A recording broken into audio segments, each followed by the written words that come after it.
Okay, so this morning I spent my time looking at 3 different cases. I represent the wives of 3 different NBA stars. I won't mention any names. I'm not here to drop names.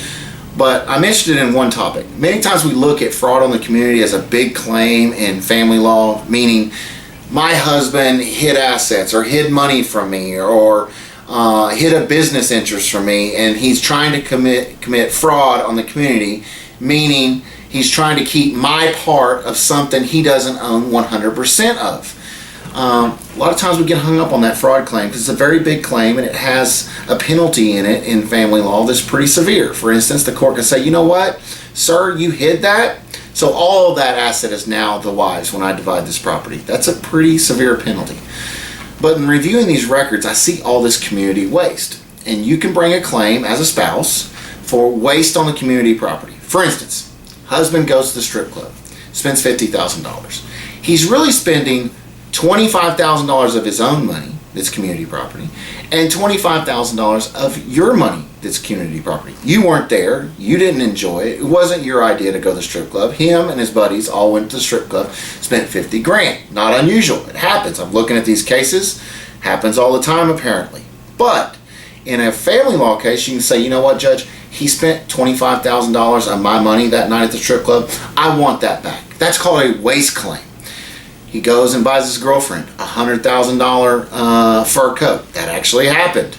I don't know who buys girlfriends $100,000 fur coats. I didn't even know that there were $100,000 fur coats. I guess they're a lot more expensive than that also. But anyways, in that regard,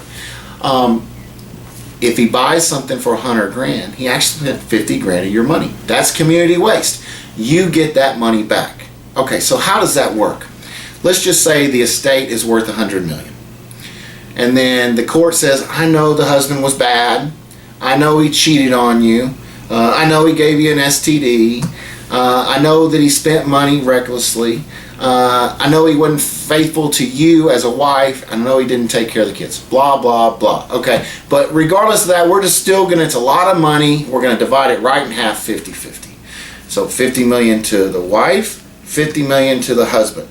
But then what the court does is it looks at the waste claims. And he looks at the waste claim and says, okay, but then we got this $3 or $5 or $7 million waste claim. You owe out of your $50 million, sir, $5 or $7 million back to the wife for the waste. So the wife ends up walking away with $55 million or $57 million. And husband walks away with $45 million or $43 million. That's a way to get to a disproportionate share without having to prove disproportionate share. There's a number of elements in the statute that says, look, if a spouse wants a disproportionate share, they have to prove A, B, C, D, all the way up to F. Sometimes that's hard to prove.